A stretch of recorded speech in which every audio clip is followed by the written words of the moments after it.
Hey, welcome back. We got the rake unhooked. We're going to move some of these triticale bales, stack them single file or single layer out in the woods, get them out of my way. And we're going to try and sort through some of these big squares of clover, and hopefully we got something pretty decent there. I guess we'll see. That clover looks compared to the ugly outside. That's the face of the stack. We get in here, this stuff will move. Should be pretty nice stuff. So we got 28 bales of that we're going to deliver today.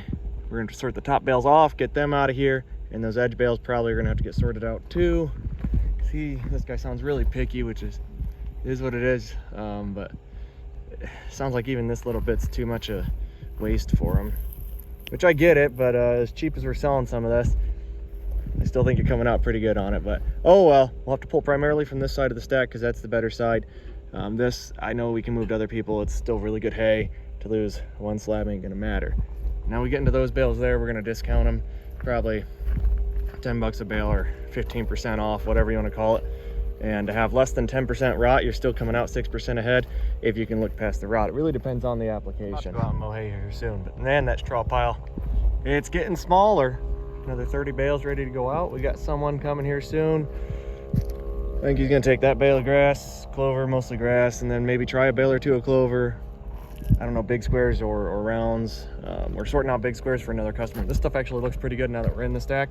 The guy coming here soon is going to take some triticale too. The way I see it, you know, you give them a 16% discount, just $10 a bale, easy math. And they have less than 10% rot. The customer's coming out ahead and I'm moving hay, otherwise it'd be difficult to move. The clover stack's getting down, just pulled our first big chunk off of the triticale. I think this is the first time we've hauled 3 at a time on this. I hate driving through the hayfield. We're going to get this mowed here though, real soon. Just had too many things to move. Oh man, we got a lot of hay to move yet, but I want my pad back and I want all this stuff out of here before it gets even uglier. Having a self-propelled mower. Firstly, I get to look forward. Secondly, I don't have to hook up a tractor anymore and grease U-joints. We just go. I mean, there's still greasers, don't get me wrong. There's some U-joints there, but those would be the same U-joints you'd have on your crimpers of a pull type. And there's U-joints on your uprights from the motors down to your turtles in each end, same as a pull type. And then there's some greasers in the back. Everything's really easy to get to on this. This machine's way easier. I love it.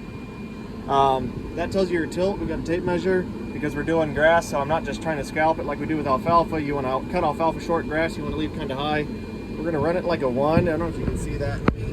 So if I tilt it, you can see that went back. You had to see the header tilt down. So right there is where we'd mow alfalfa. This being grass, I want to kind of get a good cut height, but I want a clean cut. So we're gonna go out and we're gonna start mowing here and see how this goes. Good place to show you because it's not a good windrow we were driving here. Beautiful hay though, beautiful, absolutely gorgeous. Second cut grass. Let's look at our cut height. I already checked it, but let me get this tape measure out here. All right. See that? We're about a 4.5 inch. Some places 3.5. I'm pretty happy with that. We're seeing good ground cover. You got to think of grass as a bunch of solar panels. It regrows not from the crown like alfalfa, but from these shoots. So you scalp this off, it's not going to have energy to come back. I narrowed up the windrow so it'll be less of the fine grass we'll lose, hopefully. It's somewhat thin out here, or short, I guess. It's fairly thick, but we'll see.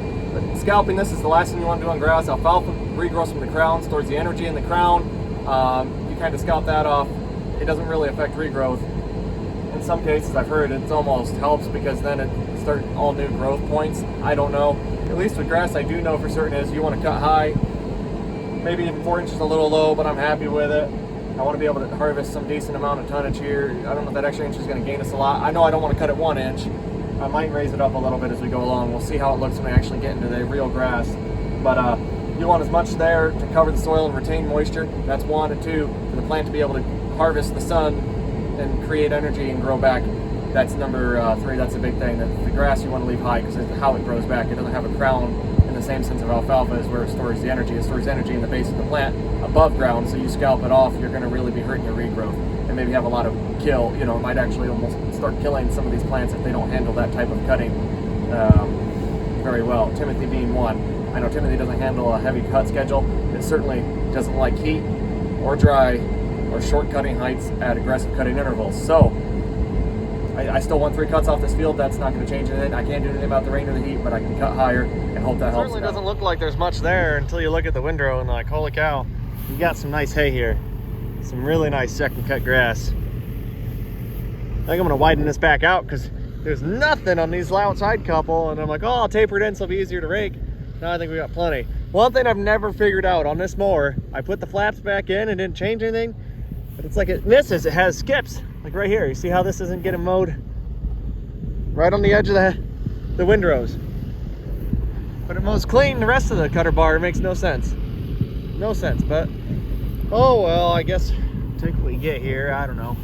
It's some beautiful hay, so let's widen them rows right out again, and we'll keep mowing. But yeah, like I said, it's right on the edge of the windrow. We got good knives. Can't make any sense of it.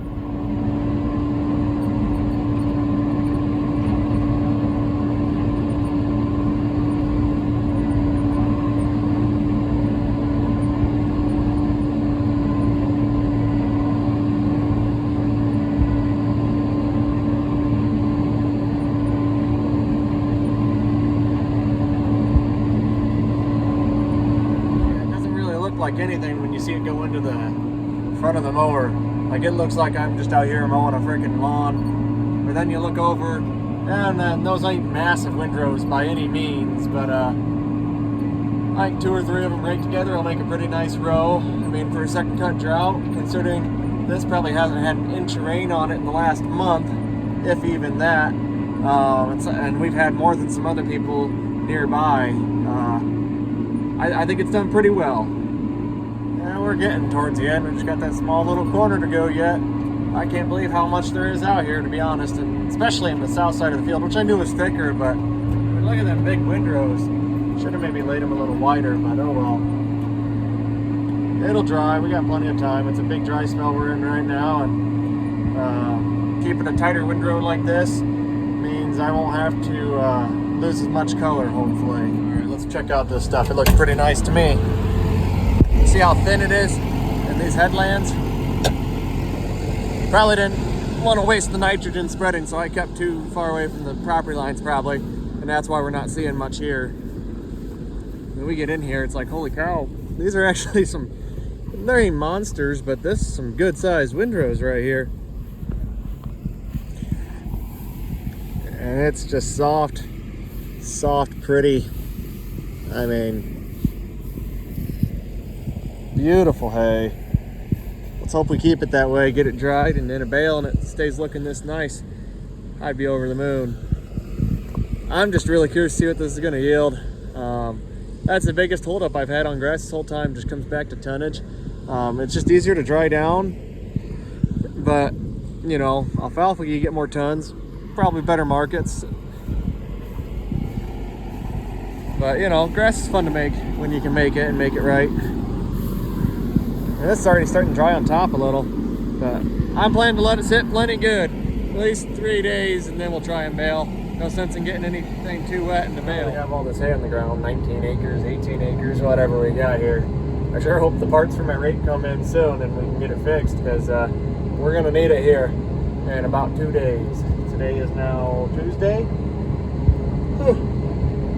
Definitely not touching this tomorrow. Might rake it up on Thursday and try and bale then. We'll see. Now we're sorting out the junk. It's not junk, it's good hay.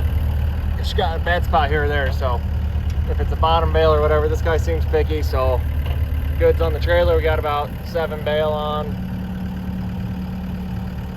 She can reach the higher ones at that. I mean, I can get it with this, but I don't want to have anything fall. Might as well have her get them with that. Well, everything's loaded. We got 28 bales on.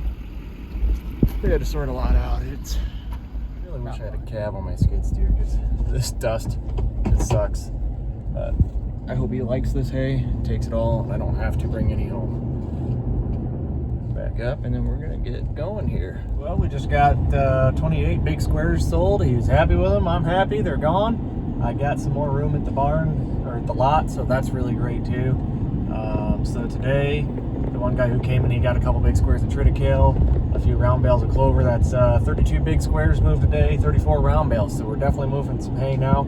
We're getting some room. Hopefully tomorrow, 60 more bales of straw will get taken out and get us a lot more space.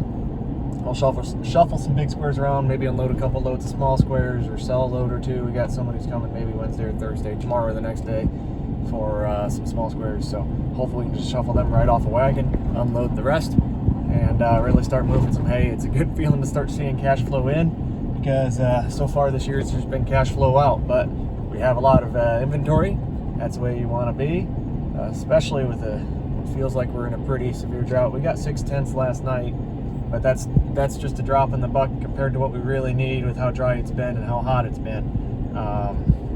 Hopefully things start to turn around here a little bit. We're gonna get some hay made this week, hopefully, and maybe we'll look at finishing up second cut, as short as it is, just to get it done and behind us and out of the way, and take what we can get. I don't know.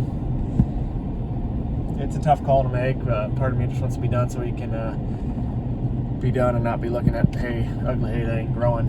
Especially at the county fairs, second week of August, I'd like to enjoy that and not be busy making hay. But we'll see. All in all, good productive day. 19 acres hay mowed, 32 big square bales and 34 round bales moved. So good day of moving hay, good day of mowing hay, and hopefully we have another good productive day tomorrow. But things are pretty relaxed. When you're just shuffling and selling hay, it's pretty nice. It's when you're baling hay and you got to have all hands on deck and all this equipment, you know. I'm just hoping parts come in for the rake so we can get that fixed by the time it's time to rake on Thursday. I haven't heard anything. We ordered them Friday, today's Tuesday, and so far no parts are in. Hopefully that changes soon. They're coming from Coon to our local deer dealer. I don't know if it's like this everywhere, but at least our local deer dealer network, they're a Coon dealer as well. Coon kind of picks up where deer leaves off on the hay side, as far as like rakes and tedders and maybe manure spreaders and stuff like that goes. And I just heard that Deere's discontinuing the small square baler, unless that's a rumor.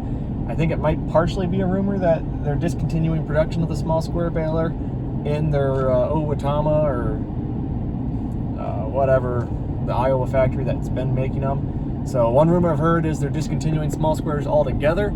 Another one I've heard is they're moving production from the Iowa facility to Mexico, and that's where people are getting confused that yes, they're no longer making small square balers in Iowa. And then they just stop reading and discount the part where it says it goes to Mexico. I haven't looked into it to know, but there's a lot of rumors floating around on that. I'm not really sure. But Coon doesn't have a small square baler, so that really wouldn't help anything. And Deere's big in the round baler market, so I don't see them going anywhere on that. I know Coon has their own round baler, but Deere, to my knowledge, does not make their own rakes, nor do they make their own tedders.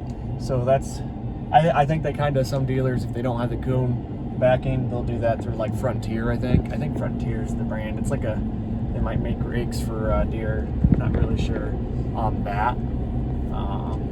Manure spreaders though, the Coon night spreaders, the side slingers, I think they kind of fill that gap for the Deere. Not really sure on all. Either way, we have a Coon rake.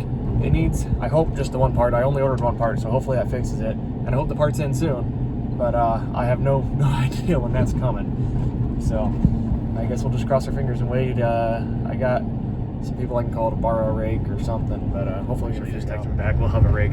If we can't get ours going, I got a rake lined up. I hate borrowing stuff, but I need to get another rake. I really do. Either way, thanks for watching. It wasn't a super exciting video, but we got some beautiful second cut grass down. Really excited to see how that stuff's going to bale up. And we're getting in the dog days of summer. It's hot. Nothing's growing. It's dry. I'm really hoping that turns around and we just start getting rain, because we're going to need it, especially if I want 3 cuts on this grass. The alfalfa might keep pushing through. It's short, and ugly as it's going to be, it'll still grow, but it's not going to grow much, and it's just going to be a really poor way to finish out the year. But hopefully things do turn around here. We get a lot of hay baled up yet this year. We got a lot of growing days left ahead of us this year. It'll turn around for sure eventually. We just might lose a cutting out of all this, but hopefully eventually we get some rain.